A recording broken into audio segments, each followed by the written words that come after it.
د ټول سواد غیور عوام ته اډوانس اختر مبارک سه دي.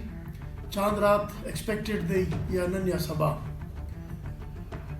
بار بار موږ ویناګانې وکړې، یو آخري پیغام در کوم چې که آتش بازي سے ملوث دی.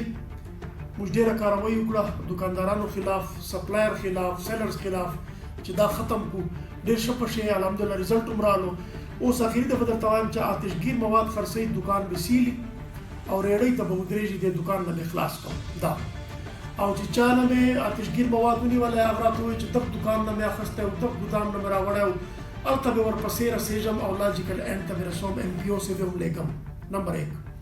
نمبر 2 هوایي فیرنګ سره که ته بلکل نه قرارېږې، ما تاسو ته دومره میسیجونه وکړو د ټولو روزو خپل ثواب ورکې خامخا، او نه د خپل پلار باندې کولی شي، نه د ورور باندې کولی شي، نه د علاقې مشر باندې کولی شي. نو بیا زه درته وایم ایز ا ډسټرکټ پولیس آفیسر چې تا فایر وکړی او په هوا سے د تا ګولۍ راله او چېرته د چا بې ګناه ځان پکې لاړی، هغه مړ سوی، زه به تفتیش کوم. ما خلکو سره ویناګانې کړي دي، ما سپینو جامو سے خلک لګولي دي، په چتو به خلک ودرومه، علاقو سے ما هاټ سپاټ کړی دی، پوره مې خپل محنت کړی دی، کوشش مې کړی دی. خدای به د دې سیله راکوي، بیا به خدای تا ماته ښکاره کړي.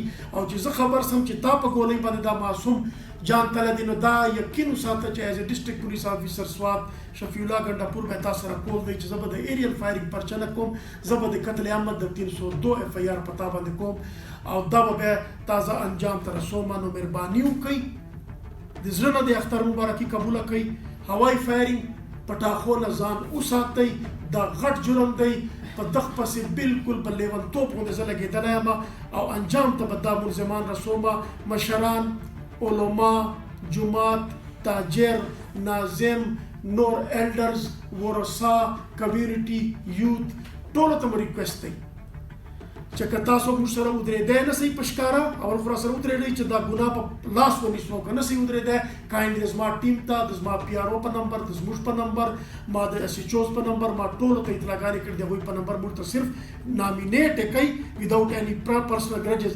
انجام ته رسول، ایکشن اخیستل ایز ا ډسټرکټ پولیس آفیسر ما کار دی. او که هوایي فایرنګ موږ 100% رکاو نه کړه، چېرته سوې وه انشاءالله چې څرنګه اوس ویډیو کوو داسې پرفارمنس به درته ږدم چې څومره مو پرچې کړي دي، څومره مو ریکوري کړې ده او څومره خلکو ته بیا مجبورن زه کورو ته ور ان سوی یم او هغوی مې اصلي سره ریکور کړي دي او پرچه مې پکړې ده. اختر خوښي مه خپله خرابوئ، مه د چا خرابوئ، مه د روزو ثواب خرابوئ. د زما دا حکم په گزارش باندې واخلئ، په حکم یې واخلئ، علما سره ودرېږئ او د سوات سیمه پټاخې نه، هوایي فایرنګ نه دې ځله یو هسټري کریټ کړئ او دا پاک صاف کړئ. ډېره مننه جی.